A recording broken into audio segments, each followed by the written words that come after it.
Hey everyone, फिर से स्वागत है आपका हमारे एक नए ब्लॉग में।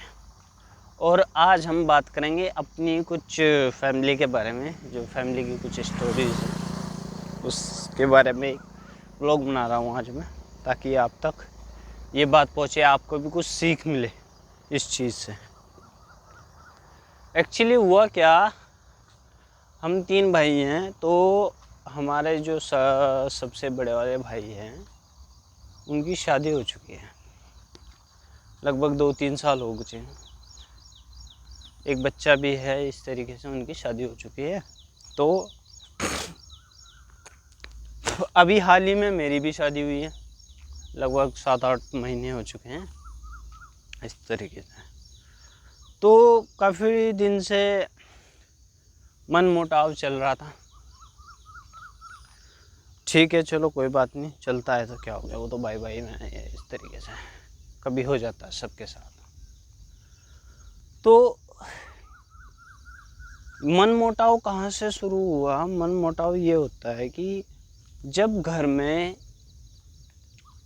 अब भाई भाई तो इकट्ठा रह सकते हैं, पर जब घर में चलो एक किसी की वाइफ आ गई, मतलब किसी एक औरत आ गई नहीं, तब भी आदमी खींच लेता है, चल जाता है। पर अगर घर में 2 औरतें या 3 औरतें या इस तरीके किया जाए, तब चल नहीं पाता, ये गाड़ी मतलब चल नहीं पाती, क्योंकि दोनों की अलग अलग थिंकिंग है।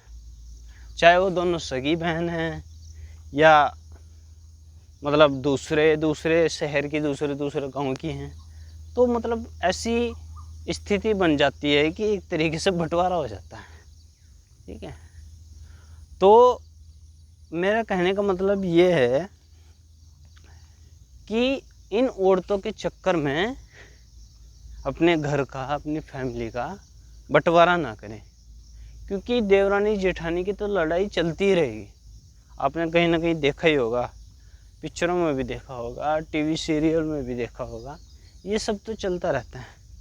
पर अगर आप अपने भाइयों से लड़ाई करोगे, सलाह करके, डिस्कशन करके, जो भी मैटर है सॉल्व हो सकता है।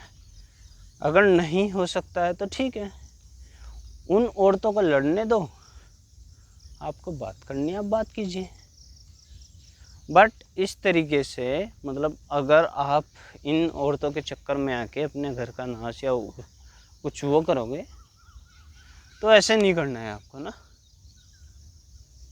तो बस मैं तो यही कहना चाह रहा हूँ कि कभी भी अगर आपके सामने इस तरीके की स्थिति आती है, तो इस तरीके का काम मत करें। ठीक है, कोई लड़ रहा है, लड़ने दो, कोई बात नहीं है, उनके बीच में बोलने की बात नहीं, वो लड़ेंगे फिर एक हो जाएंगे, नहीं होंगे तो मत हों। बट आप तो एक खून हो, आप इस तरीके की हरकत क्यों कर रहे हैं?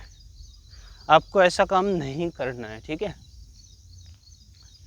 तो बस मैं तो यही कहना चाह रहा हूँ, अपना ख्याल रखें और इस तरीके की हरकत बिल्कुल ना करें।